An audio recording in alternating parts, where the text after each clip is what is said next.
The Grand Military Academy of the Zaxian Empire stood as a testament to our superiority, its crystalline spires reaching toward our three suns like accusatory fingers pointing at the heavens themselves.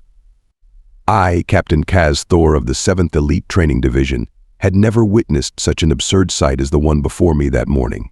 The human cadets, with their pathetic 2 legs and laughably rigid spines, attempted to march in formation across our gravity-enhanced parade grounds.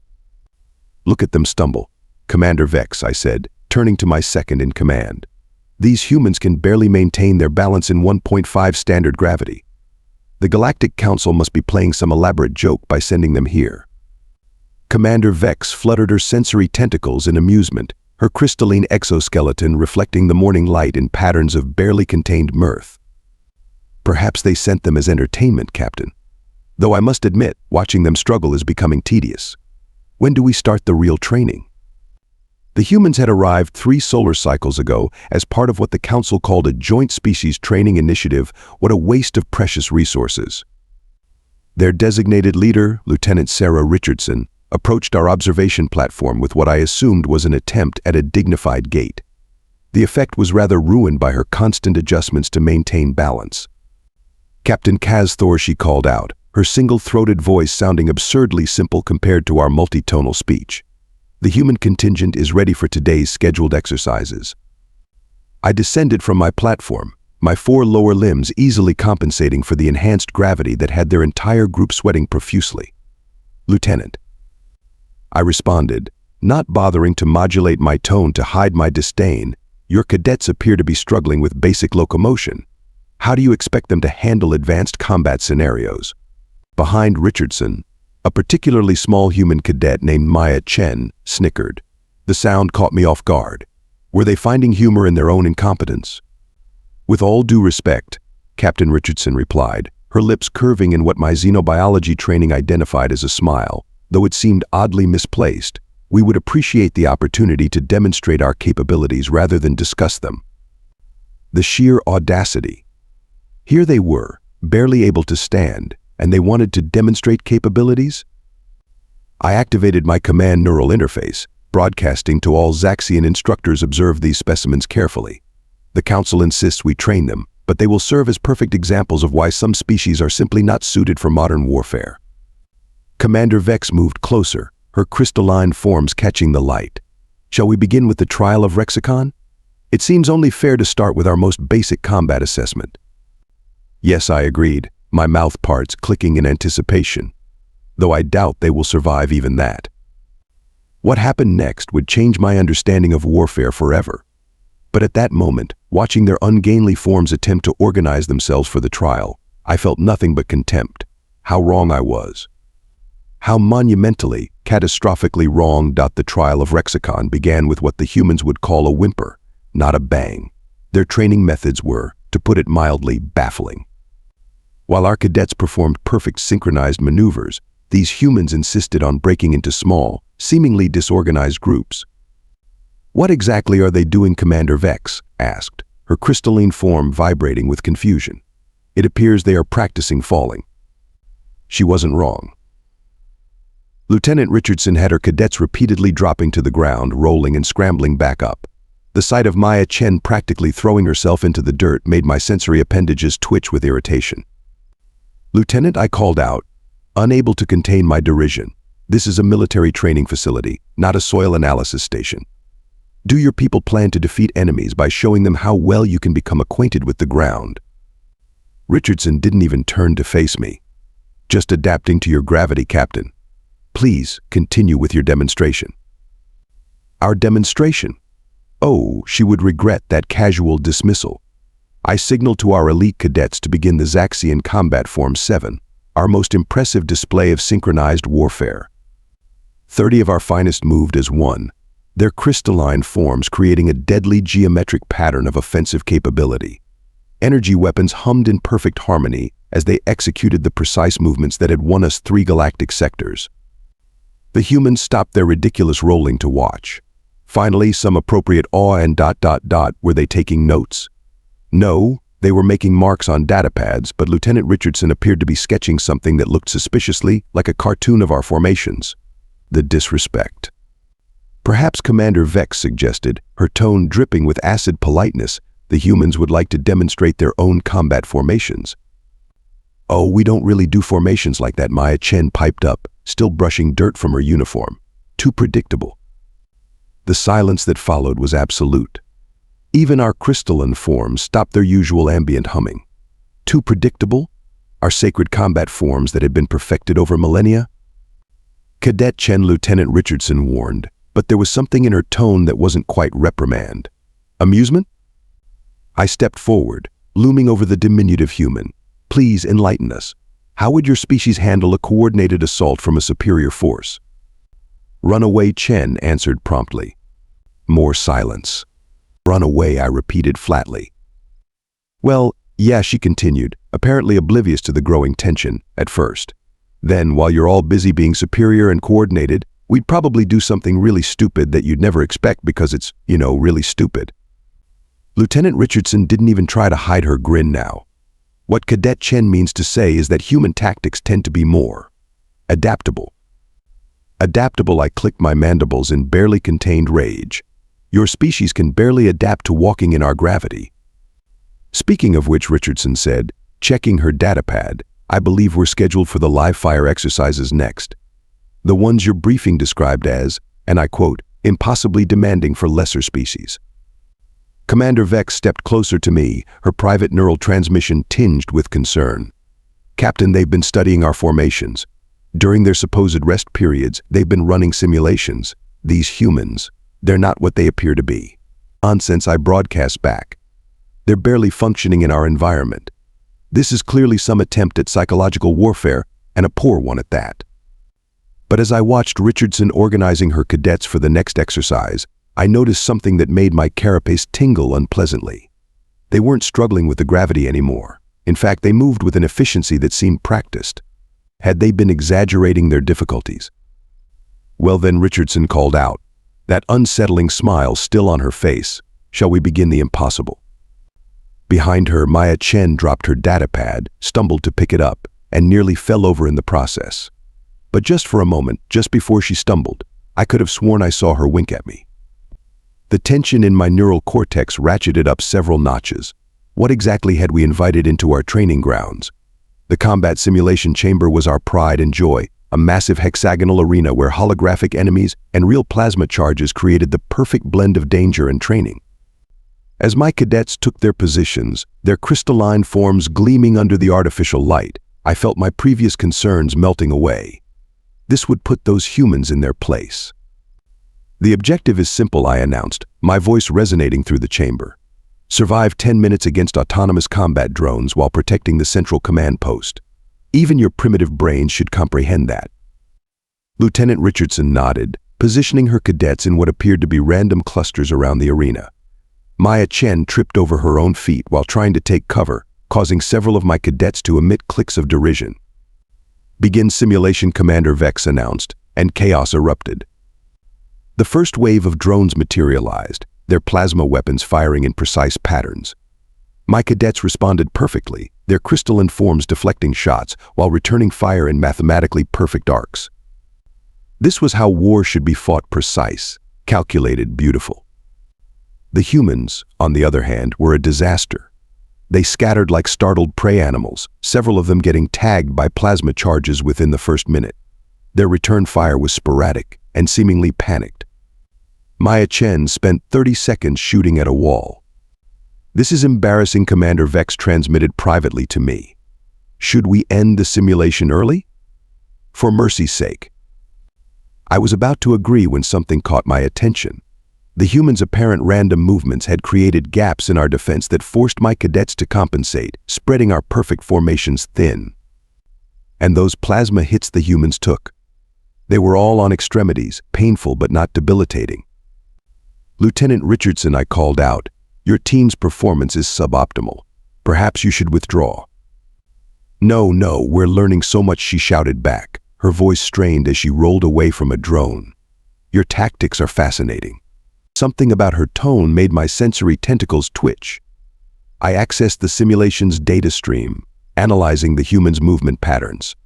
There was something there, something just below the surface of their apparent chaos. Second wave deploying, Commander Vex announced. The drone count doubled, and the plasma fire intensified. 3 of my cadets took direct hits, their perfect formation wavering for the first time. The humans continued their erratic performance, but now they were calling out nonsensical phrases. "Pasta for dinner," Chen yelled while diving between 2 drones. "I love spaghetti," Richardson responded, somehow ending up exactly where she needed to be to cover a gap in our defenses. Captain Commander Vex transmitted urgently. Their hit ratio is improving while appearing to decrease. They're masking their actual capabilities. The realization hit me just as the simulation entered its final minute. The humans hadn't been running away from the drones, they'd been hurting them. Their seemingly random fire had been pushing the automated units into increasingly predictable patterns. Even their ridiculous food-based communications were some kind of code. "Terminate simulation," I ordered. "But Captain, there's still 40 seconds remaining," Commander Vex protested. "Terminate it now." The drones disappeared, leaving the chamber in sudden silence. Lieutenant Richardson's team emerged from their positions, looking appropriately exhausted and defeated. Chen was still facing the wrong direction. "Well, that was quite a learning experience," Richardson said, wiping sweat from her brow. "Though I fear we weren't much help to your cadets." I stared at her, my compound eyes focusing on every detail of her expression. "No, Lieutenant, you were very helpful indeed, more than you know." As they filed out of the chamber, I transmitted to Commander Vex, "Pull the complete data logs. I want every second analyzed. These humans are playing a very dangerous game." "What game, Captain?" "That's what terrifies me, Commander. I don't know yet. The attack came during our rest cycle, when our crystalline forms were at their most vulnerable. No warnings, no demands, just the sudden shriek of actual plasma fire cutting through our supposedly impenetrable defenses. The Krivax pirates, notorious for their brutality, had somehow breached our orbital security. All cadets to battle stations I broadcasted through the neural network, my command frequencies nearly overwhelmed by panic signals. This is not a drill. Repeat, this is not a drill." Commander Vex materialized beside me, her crystalline form already configured for combat. "Captain, the humans. They're still in the low-gravity adaptation quarters. They'll be slaughtered." Before I could respond, the power grid failed. Our backup systems, designed to maintain artificial gravity at all costs, diverted power from everything else. The emergency lights cast an eerie red glow through the corridors as we rushed toward the command center. "Status report," I demanded, watching in horror as our carefully trained cadets attempted to mount a defense. Without power to our primary weapons, they were falling back on basic training, trying to form their standard geometric patterns in the darkness. The pirates were cutting through them like a plasma torch through polymer. "Sir, the humans," one of my junior officers started. Yes, send a rescue team to their quarters when possible," I snapped, focusing on coordinating our remaining defenses. "No, sir. They're gone." A new sound cut through the chaos of battle, a sharp cry of pain, not from one of our cadets but from a pirate, then another, and another. Through the emergency lighting, I watched in disbelief as shadows moved with impossible speed through the corridors. The human cadets, who had spent days stumbling and fumbling in our gravity, were now flowing through the darkness like liquid death. They had abandoned their standard-issue weapons in favor of what appeared to be primitive projectile devices, and were those bladed weapons. Chen, the same cadet who couldn't seem to walk straight during training, appeared briefly in my field of vision. She moved like something out of a nightmare, rolling under plasma fire, and coming up inside a pirate's guard with a weapon that glinted dully in the red light. The pirate's scream cut off abruptly. "Lieutenant Richardson, report," I commanded through the general frequency, trying to make sense of what I was seeing. Her voice came back calm, almost cheerful. "Good evening, Captain. Sorry about the mess. We noticed your power grid had some vulnerabilities during our stumbling around earlier. Hope you don't mind, but we took the liberty of setting up a few surprises, just in case." A massive explosion rocked the facility. Somehow, in their apparent clumsiness, they had planted charges at key structural points. Not enough to damage the facility, but perfectly placed to create choke points and kill zones. "Those practice falls," Commander Vex transmitted privately to me, her tone filled with dawning comprehension. They were mapping the entire facility. Every stumble, every wrong turn. Was deliberate, I finished, watching as more pirates fell to the shadows. Lieutenant Richardson's voice crackled over the comm again. "Captain, you might want to get your cadets to fall back to the Crystal Gardens. They're too busy trying to maintain formation to be effective in this chaos." She was right. Our perfect formations, our synchronized tactics, were worse than useless in this environment. The humans, with their seemingly random movements and inexplicable strategies, were devastating the pirate forces. "This is what they do," Commander Vex said softly. "They don't just adapt to chaos, they create it, control it." Through the neural network, I issued new orders: all cadets, abandon standard combat forms. Focus on individual survival, and I hesitated for a moment, my pride warring with pragmatism, and follow the human's lead. Maya Chen's voice cut through the channel, still somehow managing to sound like an awkward cadet, despite the sounds of combat in the background. "Hey, Captain, remember when I said we'd do something really stupid? Might want to cover your visual sensors in about 10 seconds. I didn't hesitate. "All forces, shield your optical inputs." The flash that followed would have blinded any unprotected eyes. In the confusion that followed, the remaining pirates never stood a chance. The humans moved through them like a force of nature, unpredictable and unstoppable. When it was over, Lieutenant Richardson approached our command position, looking notably less exhausted than during training. "Area secured, Captain. Though I suppose we've thoroughly blown our cover now." Behind her, Maya Chen was helping one of our cadets to their feet, still managing to look slightly uncoordinated while doing so. But now I could see it for what it was: a performance worthy of the greatest deception specialists in the galaxy. "Lieutenant," I said slowly, "I believe we need to have a very long discussion about the true nature of human combat doctrine." She smiled that same unsettling smile. "Of course, Captain. But first, anyone up for some pasta?" In our recovery chamber, surrounded by the remnants of battle, Lieutenant Richardson began what she called a post-action briefing. The casual way she leaned against our sacred tactical display made my sensory appendages twitch, but after witnessing their combat prowess, none of us dared object. So she began, that now familiar smile playing across her face. "You probably have questions." Commander Vex stepped forward, her crystalline form still bearing scorch marks from the battle. "The gravity training. It was all deception." "Not entirely," Maya Chen chimed in, somehow managing to look both deadly and awkward simultaneously. "The gravity really did suck at first. We just adapted faster than we let on." 3 days, I said, my voice carrying an unfamiliar tremor. "You mastered our gravity in 3 days and spent the rest of the time gathering intelligence while appearing weak." Richardson nodded. "Standard human protocol when dealing with new potential allies or threats. We call it playing possum, though most species don't get to see behind the curtain like this." The pasta references during combat, Commander Vex ventured. They were code. "Basic positional calls," Chen explained. "Spaghetti means we've identified a weakness. Pasta for dinner means we're about to exploit it. Linguini means..." She stopped at Richardson's warning glance. The humans had transformed our entire understanding of warfare in a single night. While we had focused on perfecting unchanging forms and responses, they had turned unpredictability into an art form. Their every failure during training had been carefully calculated to lower our guard while they studied our weaknesses. "Your combat doctrine," I said slowly. "It's not just about physical combat, is it? Everything is psychological warfare." Richardson's expression grew serious for the first time since their arrival.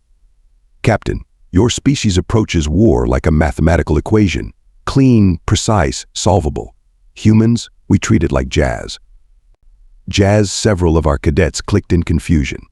Music, where the point is to improvise, Chen supplied helpfully.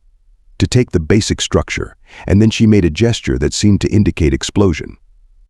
A cold realization swept through my neural cortex. "You let the pirates attack." The room went silent. Richardson didn't deny it. "We detected their approach 6 hours before they struck," she admitted. "Your orbital defenses had gaps. Gaps we could have warned you about, but you needed to demonstrate your true capabilities," Commander Vex finished. "Why?"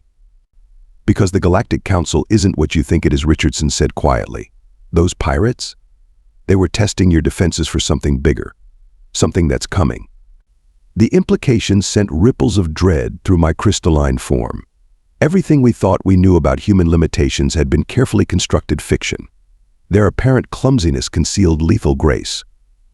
Their seeming confusion masked brilliant tactical minds. Even now, watching Chen absently juggle a deadly combat blade while appearing to barely maintain her balance, I understood we were seeing only what they wanted us to see. How I hesitated, my pride warring with necessity. How do humans really train for combat? Richardson's smile returned, but there was something predatory about it now. Funny you should ask. Maya, show them the basic warm-up routine, the real one. What followed defied our understanding of physical limitations. Chen moved through a series of exercises that made our gravity enhancement seem irrelevant. Every stumble we'd witnessed during training had been choreographed to hide this level of mastery. This is why we came, Richardson explained as we watched in stunned silence. Not to learn from you, but to decide if you could learn from us. If you could adapt. Because what's coming, it won't be fought with perfect formations and predictable patterns. And Commander Vex asked, "What is your assessment?" Richardson looked around at our cadets, who had abandoned their rigid positions to better observe Chen's demonstration. You survived first contact with humanity's real capabilities without retreating into denial or hostility. That's promising. Speaking of survival, Chen added, completing her routine with a move that should have been physically impossible. Anyone up for some actual pasta? I'm starving. Looking at these humans now, understanding how thoroughly they had manipulated our perceptions, I felt something our species rarely experienced: fear, mixed with hope. They had made us look like beginners in our own training facility, but they were offering to teach us their ways. The question was, were we ready to learn? The second attack came exactly as Lieutenant Richardson predicted, but this time we were ready. The Krivax pirates returned with a full battle fleet, expecting to find a weakened training facility. Instead, they found something unprecedented: humans and Zaxians fighting as one. Pasta with extra sauce, Maya Chen called out over the command frequency, signaling the start of our combined strategy. Our crystalline warriors moved in their traditional formations, but now those formations shifted and flowed like water, breaking apart and reforming in ways that would have seemed chaotic mere days ago. The humans had taught us well. The pirates broadcast their demands for surrender. Lieutenant Richardson responded by having our cadets sing something called "Never Gonna Give You Up" over all frequencies. The confusion this caused created the perfect opening for our first strike. You know, Commander Vex transmitted to me as we watched the battle unfold. I finally understand why humans smile before combat. They turned warfare into an art form. The pirates attempted to deploy their standard boarding tactics, expecting our usual defensive response. Instead, they found their own strategies turned against them. Every predictable move they made led them into carefully arranged traps. The best deception, Richardson had taught us, is letting your enemy deceive themselves. Maya Chen led a mixed squad of human and Zaxian cadets in what she called a good old-fashioned flanking maneuver, which somehow involved quantum entanglement grenades and something she called breakdancing. The pirates never stood a chance. When their flagship finally surrendered, the pirates' commander demanded to know what sort of demons we had allied ourselves with. Not demons, I responded, feeling an unfamiliar urge to smile despite my rigid facial structure. Just humans, though I understand the confusion. In the aftermath, as we secured the pirate vessels and treated the wounded, Lieutenant Richardson approached me with a formal document from the Galactic Council. This was never just about training, she said, handing me the data crystal. This was an audition. Congratulations, Captain. The Zaxian Empire has been approved for full membership in the Human-Led Defense Initiative. I stared at her. Human-led? But the Council is very good at letting people see what they expect to see, she finished. Sound familiar? Behind her, Maya Chen was teaching a group of our cadets something called hip-hop. Their crystalline forms attempted to reproduce the movements with varying degrees of success, but I noticed their combat efficiency had increased by 47% since incorporating these supposedly recreational activities. The real threat is still coming, Richardson continued, her expression serious. But now you know how to face it. Not with rigid doctrine, but with adaptation. Not with perfect formations, but with perfect chaos. And pasta, I added, surprising myself. She laughed. Now you're getting it, Captain. Now you're getting it. Looking at my transformed command, at the blend of human unpredictability and Zaxian precision, I realized we had become something entirely new. something unprecedented, something that would change the face of warfare forever. And somewhere in the galaxy, our real enemy was about to learn what humans had taught us: the most dangerous weapon of all is the one you never see coming. The Grand Military Academy of the Zaxian Empire looks very different now. Our crystalline spires still reach toward the three suns, but the parade grounds below have been transformed into what the humans call an obstacle course. Commander Vex still protests that some of the obstacles appear purposefully designed to be tripped over. She's right, of course. That's exactly why they're designed that way. Lieutenant Richardson and her cadets stayed on as permanent instructors. Chen now runs what she calls advanced deception training, though most species refer to it as how to think like a human without breaking your brain. The waiting list is 3 years long. Yesterday I watched a new batch of alien cadets arrive from 17 different species. They stood in perfect formation, proud of their military bearing and combat doctrine. Maya walked past them, tripped over nothing, and somehow managed to disarm their entire security detail in the process of appearing to regain her balance. The first lesson, she announced to their shocked faces, is learning to see what isn't there. Lieutenant Richardson joined me on the observation platform, that familiar smile on her face. "They remind me of you, Captain." "Pour them," I replied, earning surprised looks from nearby officers. "It seems I've picked up the human habit of what they call jokes." The humans taught us that true strength lies not in perfection, but in adaptation, not in standing firm, but in knowing when to fall. And most importantly, they taught us that sometimes the most powerful weapon in your arsenal is a plate of pasta and a really bad singing voice. To any species reading this report, if you ever encounter humans in combat training, and they appear to be failing spectacularly, run. Run as fast as you can. They're not failing. They're winning. And by the time you realize that, it's already too late.